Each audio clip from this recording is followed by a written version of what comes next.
저희가 몇 주에 걸쳐서 삼손에 대한 일들을 지금 보고 있습니다.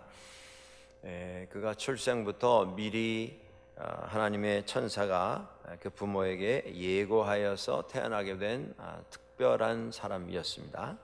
그는 선택받은 사람이고 예정된 사람이었습니다. 그가 하나님의 거룩한 자, 나실인으로 이렇게 지정이 되어서 태어났고, 그 부모들은 얻은 아들을 하나님께서 약속해 주신 대로, 예고해 주신 대로 성결하게, 정결하게, 깨끗하게, 경건하게 성장을 시켰습니다.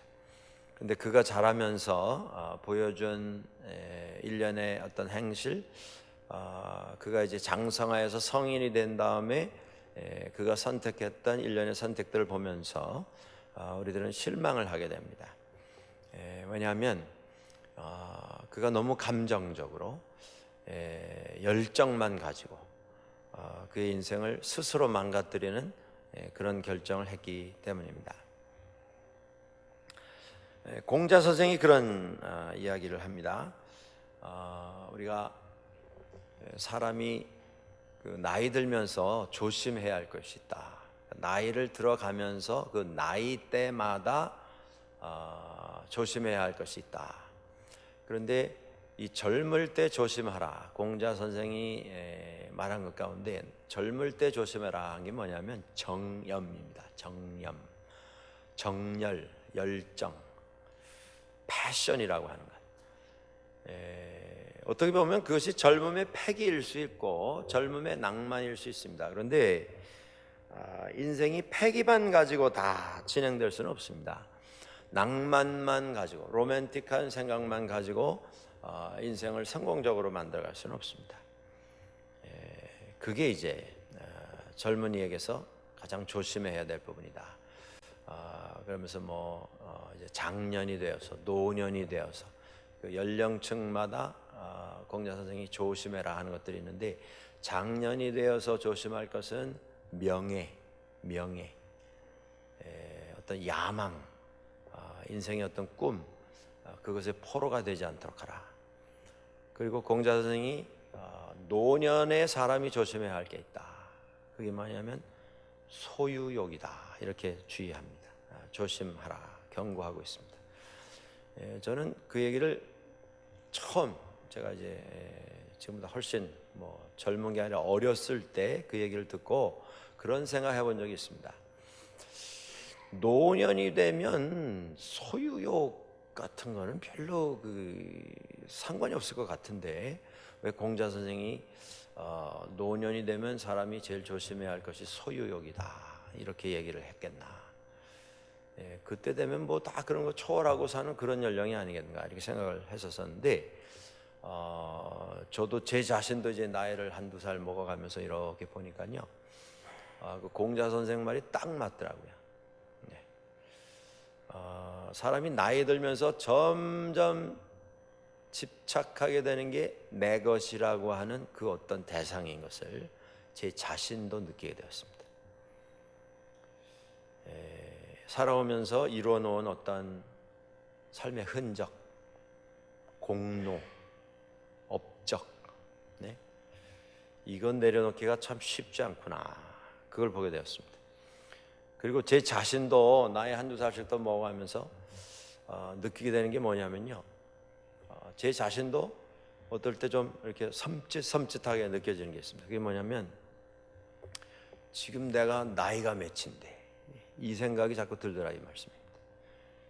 내가 지금 나이가 몇인데, 내가 지금 목회를 몇 년 했는데 나를 지금 당신이 어떻게 생각하고, 이런 식으로 어떻게 생각하고 그런 말을 나에게 하고 나에게 이렇게 대할 수 있는가.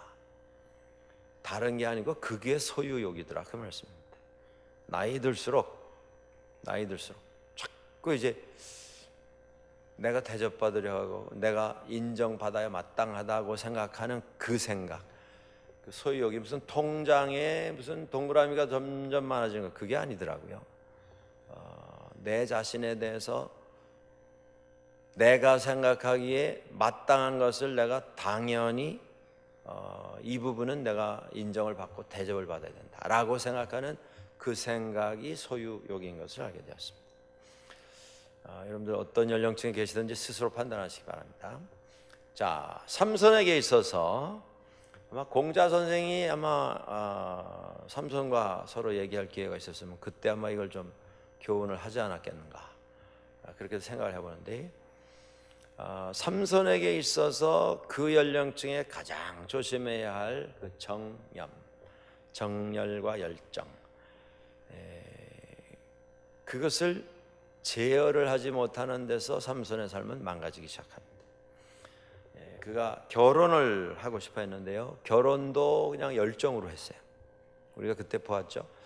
결혼에 있어서 가장 먼저 생각해야 할 조건이 뭐겠는가, 그것 다 상관없이 모습만 보고 겉모습만 보고 사랑에 빠졌습니다. 거기서부터 틀어지기 시작합니다.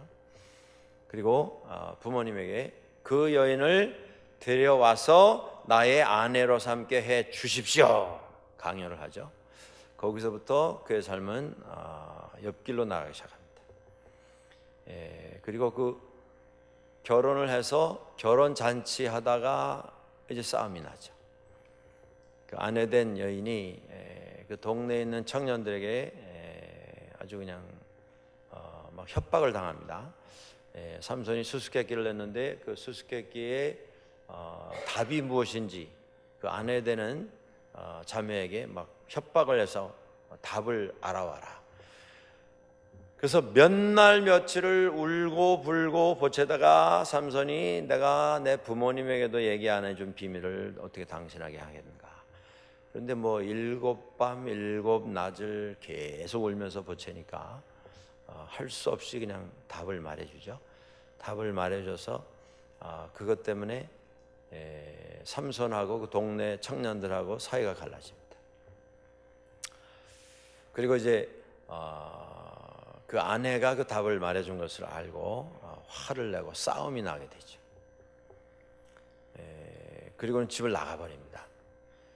그렇게 되니까 그 장인이었던 그 자매의 아버지는, 삼손의 장인 된 분은 또 딸이 이렇게 돼서 혼자 되니까 이거 안 되겠다 이래가지고 그 사이에 또 동네 사람 다른 청년을 찾아서 결혼을 시켜버립니다.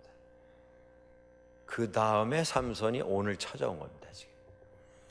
자, 우리가 시작부터 그동안 우리가 좀 몇 시간 같이 생각해 본 내용들을 잠깐 정리를 했습니다. 처음에 인생 시작하면서 첫 단추가 잘못 끼워졌습니다. 여러분, 어떤 인생이 첫 단추부터 잘못 끼우기를 원해서 잘못 끼우는 사람이 누가 있겠습니까? 인생 이제 시작인데 시작하는 그 첫 걸음, 그때부터 잘못된 걸음 내어 딛기를 원하는 사람이 누가 있겠습니까? 자기 인생 망치려고 인생 시작하는 사람은 없습니다. 다 잘 살아보려고 시작을 합니다. 그런데 살다 보면 단추를 잘못 끼우게 되는 때가 있습니다. 그게 자기가 잘못 판단을 한 이유일 수도 있고 잘못 선택을 한 것이 원인일 수도 있습니다.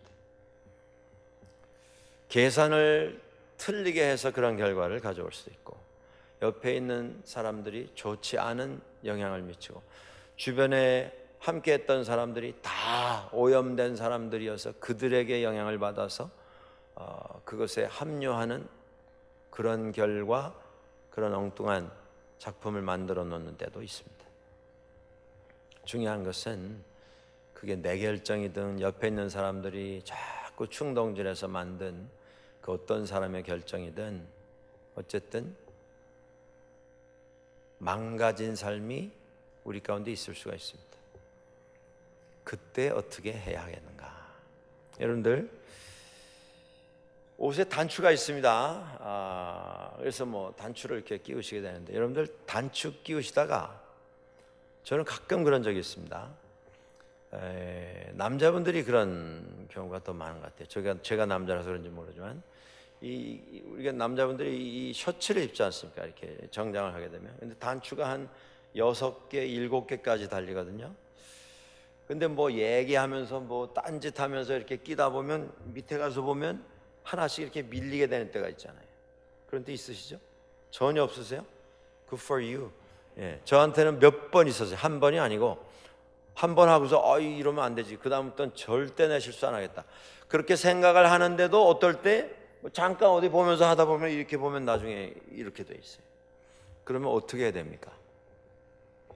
방법이 없어요. 어떻게 해야 돼요? 다시 해야죠. 다 끌러서 원상복귀하고 첫 단추부터 다시 끼워야 돼요. 방법이 없습니다. 문제는 방법이 없는 그 문제를 방법을 억지로 만들어서 하려고 하는 데서 문제가 생깁니다. 이거 다 끌러서 다시 하면 되는 거 아니에요. 시간은 더 걸리고 본인에게 좀 창피하고 이것도 내가 또 이랬네 이러고 좀 후회스럽고 좀 시간적으로 손해보는 일은 있겠으나 방법이 없어요. 그거 억지로 하려면 어떻게 하면 됩니까? 그냥 이 위에다가 타이 널찍한 거 해가지고 안 보이게 여기만 맞추고 이 안에 구겨진 건 안 보이게 뭐 여기까지 막 단추를 올려서 이렇게 가릴 수는 있겠죠. 그러나 그것은 해결은 아닙니다. 그렇죠? 해결된 것처럼 억지로 꾸미는 것일 뿐이죠. 인생이 내가 결정을 했던 주변에서 다른 영향을 미쳐서 망가졌을 때에 그 인생을 바르게 만드는 방법은 처음부터 다시 시작하는 것입니다. 잘못 단추가 끼워졌다고 하는 것을 인정을 하고 그걸 다 끌르는 것이에요. 그게 우리가 신앙 안에서 말하는 회개라고 하는 단계입니다.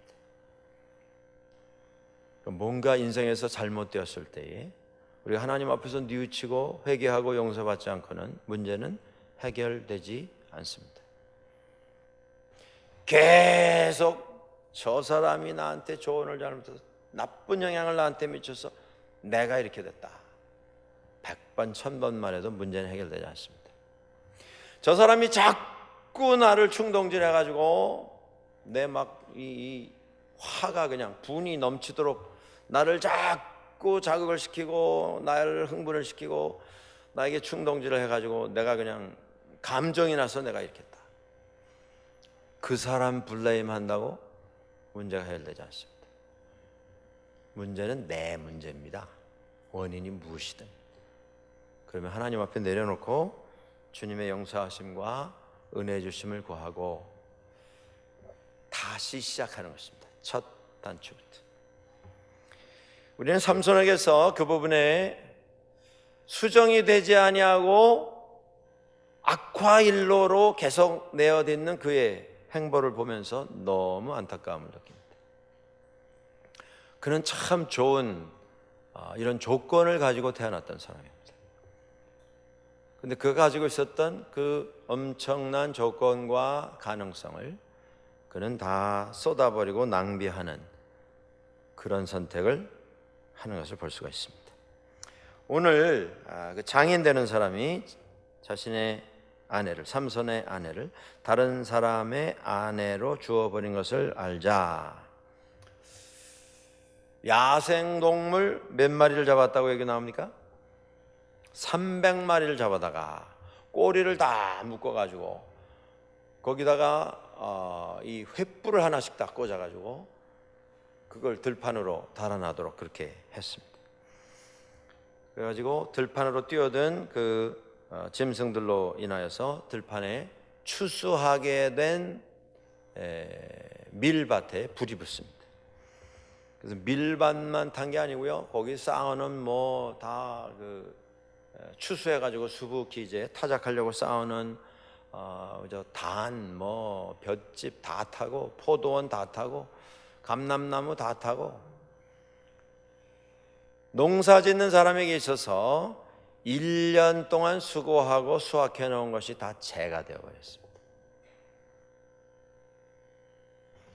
그 일을 하면서 삼손이 오늘 본문에 이런 말을 합니다. 3절에 삼손이 그들에게 이르되, 한번 소리내서 같이 읽으실까요? 3절 시작. 삼손이 그들에게 이르되, 이번은 내가 블레셋 사람들을 해할지라도 그들에게 대하여 내게 허물이 없을 것이니라. 이 무슨 얘기입니까? 내가 지금 화가 나서 이렇게 하는데 나로 하여금 화가 나도록 한 게 누구 책임이라는 거예요? 당신들 책임입니다. 그러니까 내가 지금 이 일을 해서 당신들에게 피해를 입히는 건 정당하다, 부당하다, 뭡니까? 정당하다는 거예요. 네. 자, 싸움이 났습니다. 아내를 시집 보내버렸어요, 다른 집으로. 그러면 거기서라도 단추를 다시 끼워야죠. 그 아내를 찾아오든가 아니면 거기서 다 정리를 하든가 마음을 좀 가라앉히고, 그저 정념에 의해서, 열정과 정열에 의해서만 인도되던 그 삶이 좀 잘못됐다는 걸 깨닫고 인생 이렇게 살면 안 되겠구나. 내가 그냥 한순간에 어떤 그 감정적인 것에 의해서 충동적으로 행동하고 결정하고 내가 원하는 건 반드시 얻어야 되고, 사람을 볼 때, 세상을 볼 때 겉에 보이는 것만 가지고 이렇게 사람을 선택하는 거, 이것이 어리석은 선택이었구나 라는 걸 깨닫고 멈춰야죠, 가던 길을. 그리고 다시 첫 단추부터 끼워야 될 거 아닙니까? 근데 삼손은 그렇게는 하진 않았습니다. 오히려 그는 거기서 한 걸음 더 이제 그 정념의 포로가 되어서 파괴적인 행동을 한 것입니다. 한 동네가 그냥 1년 농사한 게 다 불구덩이에 재가 되어버리고 맙니다. 자, 이렇게 되자 6절로 가시겠습니다. 소리내서 한번 읽으실까요? 시작. 블레셋 사람들이 이르되 누가 이 일을 행하였느냐 하니 사람들이 대답하되 딥나 사람의 사위 삼손이니 장인이 삼손의 아내를 빼앗아 그의 친구에게 준 까닭이라 하였더라. 블레셋 사람들이 올라가서 그 여인과 그의 아버지를 불사르니라. 이게 지금 악화일로 아닙니까? 악순환 아닙니까 지금? 삼손은 내가 당신들에게 피해를 입히더라도 내 잘못 아니다, 그러고 불을 확 질러버렸어요. 삼손은 내가 내 화난 걸 당신들에게 표현한다 라고 했고, 삼손 생각에는 나는 이제 집에 가서 편히 자련다. 그런데 거기서 끝나진 않았습니다. 피해본 사람들이 그 결혼했던 삼손의 아내 됐던 집에 찾아왔습니다. 그래가지고 그 아버지와 딸을 생사람을 잡아서 불태워 죽였습니다.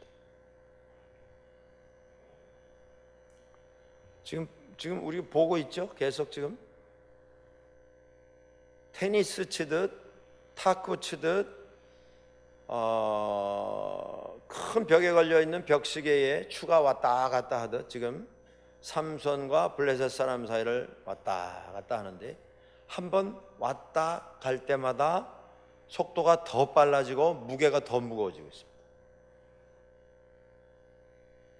탁구치도 그냥 똑딱똑딱이 아니고요, 처음에 쿵쿵쿵쿵 하다 지금 전면전 전쟁이 일어나고 있는 것입니다. 우리가 세상 살면서 원치 아니하는 실수를 하게 될 때가 있습니다. 우리가 부족해서, 생각이 모자라서,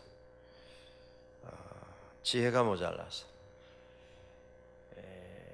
좀 차갑게 생각하고 냉철하게 판단했어야 되는데 그렇지 못해서, 그래서 다른 사람에게 피해가 돌아갈 때가 있습니다. 그때 어떻게 하나? 멈춰야 됩니다. 그리고 첫 단추부터 다시 끼워야 합니다. 아니 지금 여기까지 다 단추를 끼워놨는데 이 수고를 다 무로 돌리라고 하는 거, 그거는 무리가 아니냐? 그럼 그동안 들어간 시간, 돈, 수고, 그 다 누가 감당하고 누가 손해볼 거냐? 나 그렇게 못한다. 그렇게 못한다라고 하기 때문에 세상에 문제가 있습니다. 다른 방법이 없어요. 그렇게 하는 것밖에는.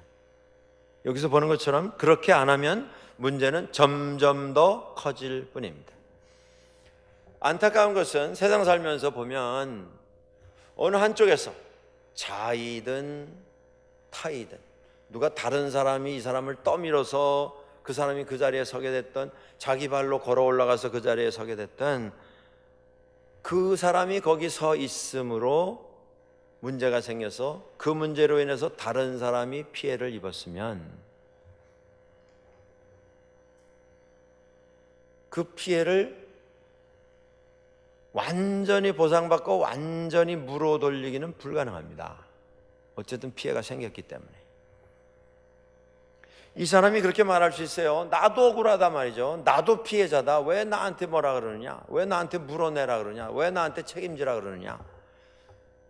이 일이 이렇게 된 데는 당신에게도 책임이 있다. 근데 상대방은 또 그렇게 생각합니까? 그렇게 생각 안 하거든요.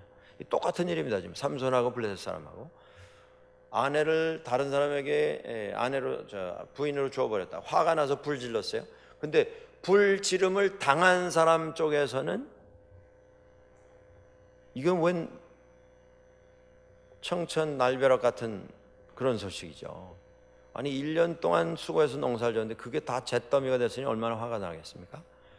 그러니까 쫓아와서 그 당사자의 아내와 장인을 또 잡아서 살해를 합니다. 그런데요, 논리가 똑같아요. 지금 삼손은 당신들이 내게 이렇게 했으니까 내가 당신들에게 이걸 돌린다. 그리고 불을 확 질렀는데 불 지름을 당한 쪽에서는 내가 우리 밭에다가 불을 질러서 우리로 하여금 피해를 입게 했으니까 너의 가족을 우리가 죽인다. 그거예요. 계속 왔다 갔다. 이게 복수의 결과입니다. 여러분, 우리가 불법을 당하더라도 그 불법을 되갚기 위해서 불법을 행하면 그건 합법입니까? 불법입니까? 저쪽에서 먼저 불법을 내게 행했는데 그 불법을 되갚기 위해서 내가 불법을 동원하면 불법이에요? 합법이에요? 그게 불법이에요. 네, 불법입니다. 우리 가족 중에 누가 칼을 맞았어요. 그래서 조사를 해봤더니 저 사람이 어느 슈퍼마켓에서 무슨 칼을 사가지고 이 사람을 자상을 입혔어요. 그럼 나도 그 똑같은 슈퍼마켓에 가서 그 사람이 샀다고 하는 그 칼을 사가지고 들고 와서 또 상처를 내면 그건 make even입니까? 아닙니까? 그건 정입니까? 불입니까? 그건 불이에요. 여전히 불입니다. 폭력에 대해서 폭력을 쓰는 건 그건 정의가 아니에요. 그건 제3의 폭력일 뿐입니다. 그런데 우리는 항상 정의라고 착각을 하면서 폭력을 쓰거든요. 화가 났어요. 그래서 막 욕을 했어요. 교회에서 그렇게 하면 됩니까? 안 됩니까? 안 되지요. 나를 화나게 하더라도 어떤 사람이 나를 자꾸 자극을 하고 충동질을 해서 내 감정이 끌어넘치도록 해서 내가 막 욕을 했다고 하면 그 욕한 게 잘못된 거죠. 욕한 것에 대해서는 사과를 해야죠. 근데 그렇게 안 하고 그러니 왜 자꾸 날 건드리냐 말이에요. 예? 내가 한번 욱하면 이렇게 되는 거 알면서 왜 자꾸 내 성질을 돋구느냐. 당신이 날 자극해서 내가 이런 말 한 거니까 자극한 당신에게도 문제가 있는 거지 나한테 말하지 마라. 그 논리는 통하지 않습니다. 복수는 또 다른 복수를 불러올 뿐이지 내가 한 그 행동이 당신 때문에 한 행동이기 때문에 내 행동은 정당하다. 그렇게 계산이 되지가 않습니다. 세상은. 자, 와서 그 자매를 죽이고 아버지를 죽였어요. 그러면 끝난 거 아니겠어요? 불 질렀기 때문에 우리도 불태워서 사람 상했다. 이제 복수했다. 아마 죽인 사람들은 그렇게 생각했을 것입니다. 우리도 복수했으니 이제 여기서 그 멈추자. 근데 거기서 끝납니까? 그게 아니죠. 삼손이 또 화가 났어요. 그러니까 지금 계속 왔다 갔다 합니다. 여러분, 이게 복수의 결과입니다. 복수는 끝이 없어요. 반드시 또 다른 복수를 불러옵니다. 이게 복수의 공식입니다. 그가 사람들에게서 유대 사람들이 와서 이제 그를 잡죠. 잡아가지고는 밧줄에 묶어가지고 넘겨줬습니다. 그런데 밧줄을 끊어버리고 그날 나귀의 턱뼈가 길에 있는 것을 보고 그걸 들고서 사람을 치기를 시작해서 1000명을 살해를 합니다. 그 결혼식 파티하다가 싸움이 난 거예요. 지금 13장 14장에서. 근데 결과가 어떻게 됐습니까? 1000명을 죽이는 그런 결과가 나옵니다. 이 왜 이렇게 된 겁니까? 멈추었어야 해요. 단추 하나, 첫 단추가 잘못 껴졌을 때에 멈추었어야 합니다.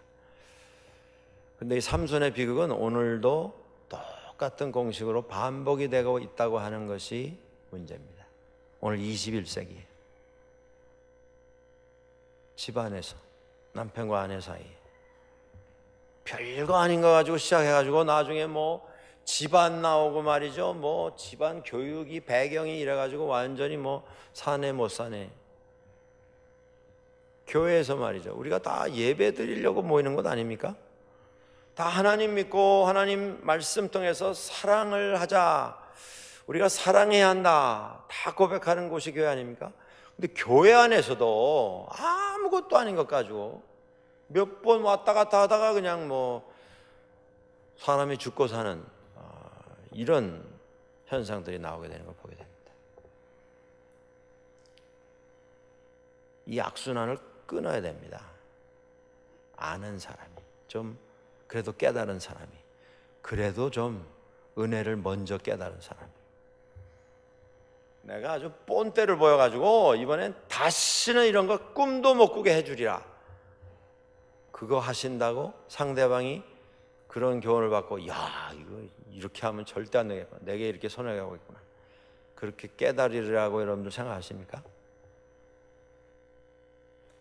삼손의 사건을 보지 않습니까 우리가? 이게요 3500년 전 얘기예요. 근데 매 시대마다 이게 반복되고 있습니다.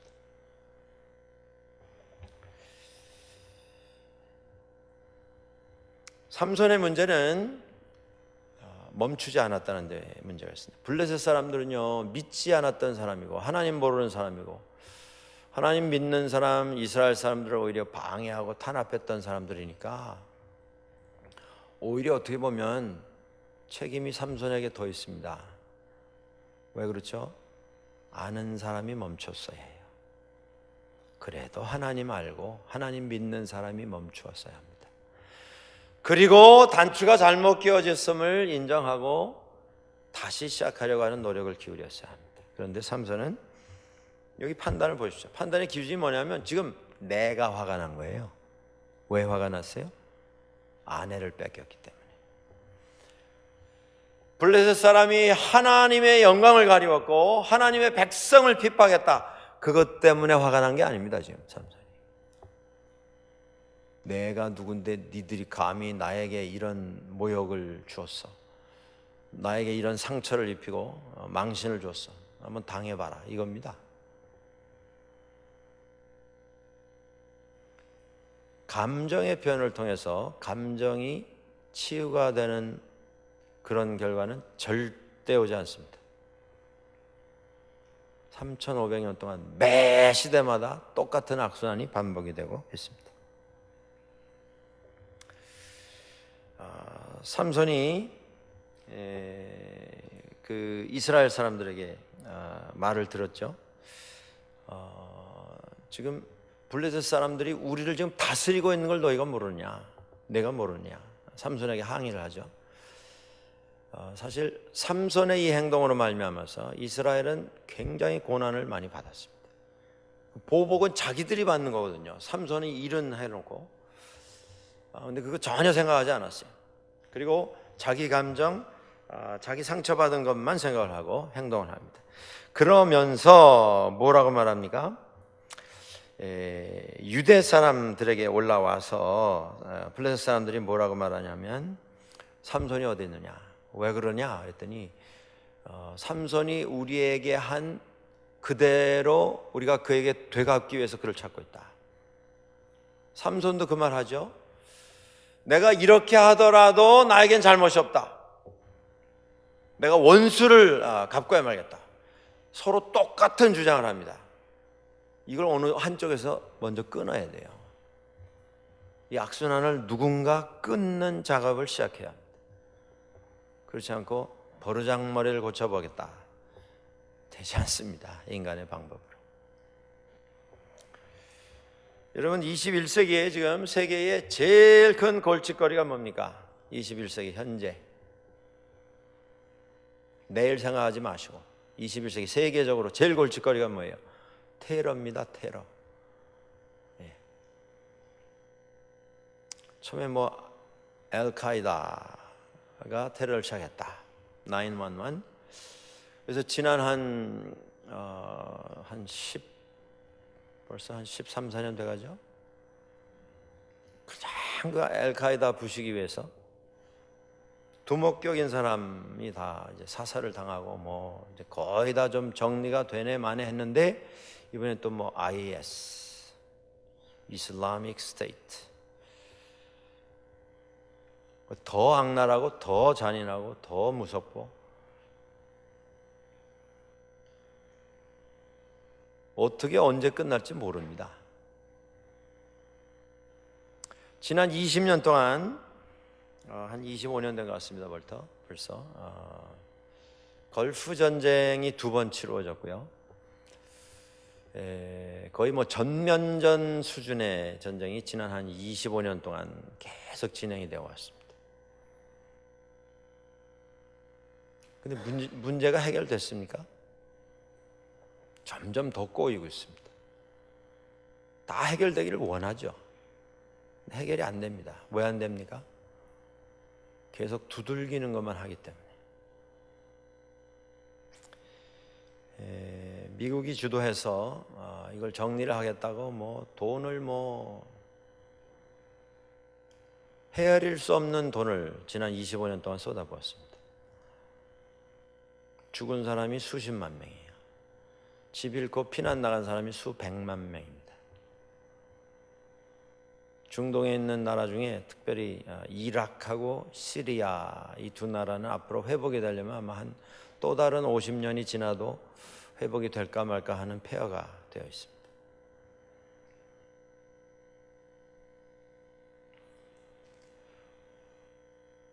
이런 일이 왜 계속 이렇게 25년 동안 끝이 안 나고 진행이 되고 있는 것입니까? 양쪽의 논리가 똑같아요. 너희가 나에게 한 것을 내가 돌려준다. 이거예요. 똑같이. 그래서 폭격을 하면 또 폭격받은 사람이 다른 데다 또 폭탄 터뜨리고는 또 말합니다. 네가 우리를 폭격을 했기 때문에 우리가 너에게 돌려준다. 계속. 그 논리, 그게 복수의 공식입니다.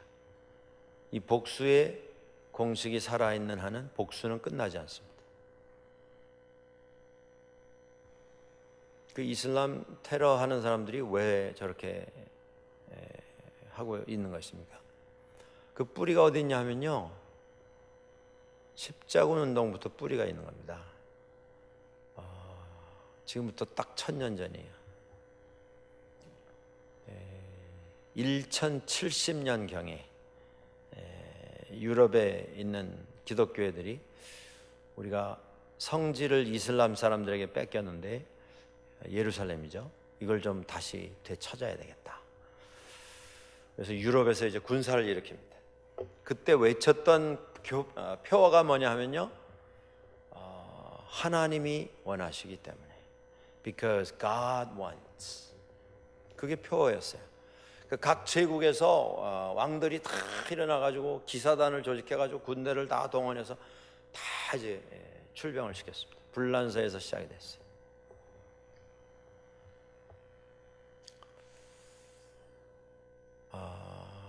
거기서 수만 명이 예루살렘을 향해서 떠났고, 그리고 십자군 운동이 그때부터 시작해가지고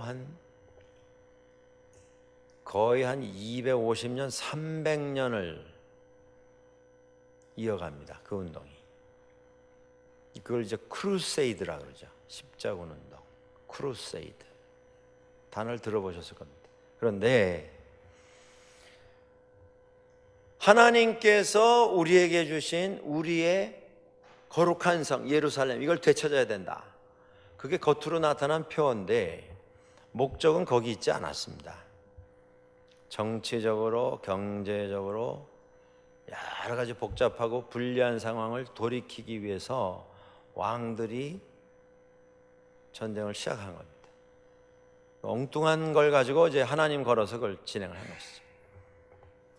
그때 그 거룩한 성을 다시 탈환하겠다고 출정을 했던 십자군들이 가면서 성읍을 공격해서 약탈을 하고 그 안에 사는 사람들, 어린 아이부터 노인, 군인 할 것 없이 다, 한 사람도 남겨놓지 않고 다 살해를 하고 불 지르고. 한번 생각을 해보세요. 그걸 한 250년을 그렇게 한 겁니다. 물론 이슬람도 또 보복을 했어요. 당하니까. 자꾸 쳐들어오니까.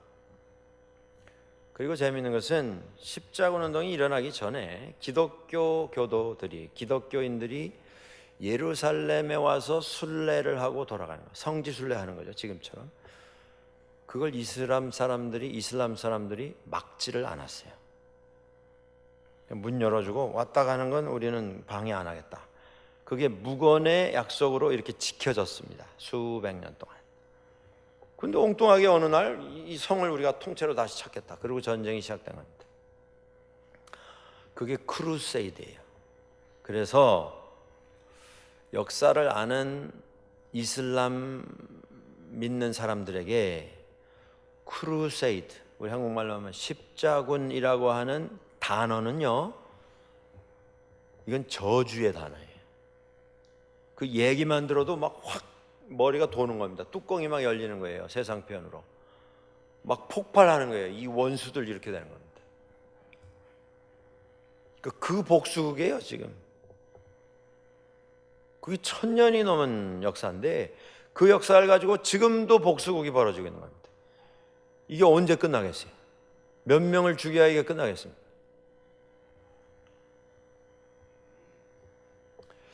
우리 한국 사람들에게 있어서 가장 큰 기도의 제목, 가장 큰 상처, 눈물의 기도의 제목이 뭡니까? 남북 통일입니다. 똑같은 논리입니다, 여러분들. 전쟁은 북쪽에서 먼저 시작했어요. 그러니까 전쟁 시작한 놈들이 망해야 된다. 맞는 논리죠. 그런데 그 논리만 가지고 전쟁이 끝이 나냐, 이런 말씀입니다.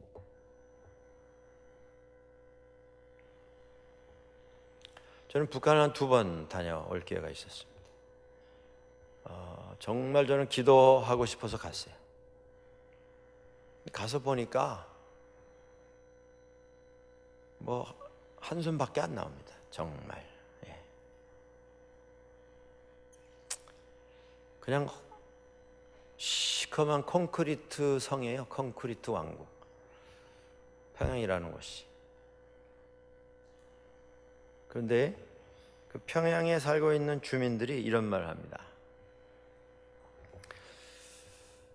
전쟁을 누가 먼저 일으켰냐 뭐냐 그런 얘기는 아니에요. 근데 뭐라 그러냐면, 얘기하는 중에 한국 전쟁 때 남쪽으로 쳐내려왔다가 다시 이제 쫓겨 올라가지 않았습니까?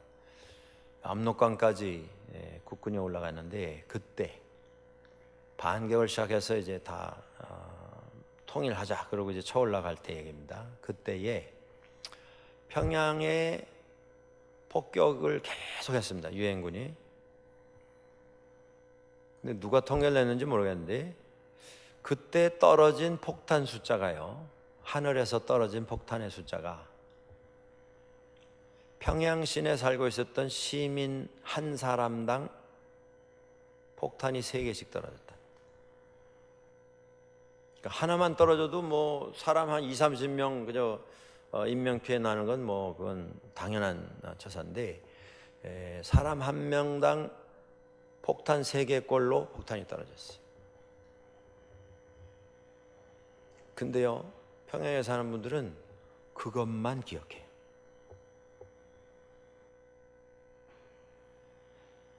그래도 우리가 동포인데, 우리가 다 한국 한민족이고 같은 피를 나눈 한 족속인데, 사람 하나당 폭탄 3개를 퍼부으면 이건 뭐 바퀴벌레 잡으려고 박멸하려고 한 거지, 이게 무슨 전쟁이냐? 이건 사륙이지.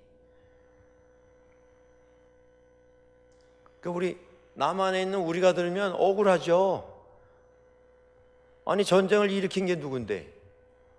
전쟁이 그럼 무슨 손잡고 노래 부르는 게 전쟁인 줄 알았느냐? 전쟁 시작했으면 그런 결과가 생긴 것, 그 유감스러운 일이지만 그건 당연한 결과인데, 그거 가지고 얘기하자면 그러게 누가 전쟁을 시작하라 그랬냐? 그렇게 말할 수 있지 않습니까? 그런데 그 당연한 논리를 가지고 평화를 만들 수 있냐는 것이,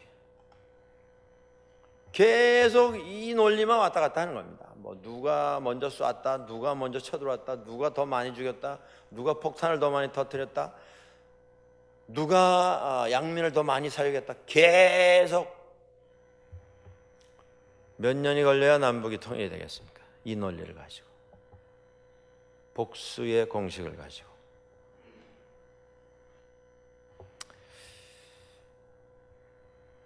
오늘 우리의 기도가 여기에 있어야 하는 줄 압니다. 복수는 복수를 낳습니다. 복수는 복수를 부릅니다. 복수는 어떤 복수이든 정의가 될 수가 없습니다. 그것은 또 하나의 비극을 만드는 초청장일 뿐입니다. 그걸 끊는 사람들이 믿는 사람들입니다. 그 악순환의 고리를 끊어버리는 그 사람들이 믿는 사람들입니다.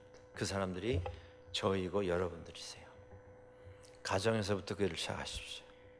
내외간에 공방 주고받는 그 탁구공같이 계속 똑딱거리는 그 논쟁으로는 평화가 오지 않습니다. 어느 한쪽에선가 끊으셔야 합니다. 그리고 품으셔야 합니다. 은혜로, 사랑으로, 자비로, 긍휼로, 기도로 품으셔야 합니다. 중요한 것은, 품는 것은 쉽지 않습니다. 아픕니다. 희생을 요구하는 그런 과정입니다. 괴로움이 있습니다. 많은 눈물이 있을 수 있습니다. 그런데 중요한 게 뭐냐면요, 내가 그 괴로움 담당을 하고 내가 그 눈물을 흘릴 수 있으므로 내 다음 세대는 평화를 누릴 수 있습니다. 주님께서 그걸 하셨어요. 그걸 우리에게 당부를 하셨습니다. 오늘을 살아가는 우리의 사명이 그것입니다. 믿는 사람으로. 성경 10번 읽고도 돌아서면 싸우는 그런 믿음생활 아니고요. 성경 100독을 하고도 돌아서면 싸움꾼으로 변하는 그런 신앙생활, 그건 아무에게도 유익이 없습니다. 그건 최면 걸려서 사는, 믿는 것처럼 착각하고 사는 것이 믿는 게 아닐 수도 있습니다. 여러분들 심각하게 생각하십시오. 나를 인해서 평화가 만들어지는 그런 삶을 하나님 앞에서 이 시대에 우리가 함께 살아갈 수 있게 되기를 주의 이름으로 간절히 축원합니다.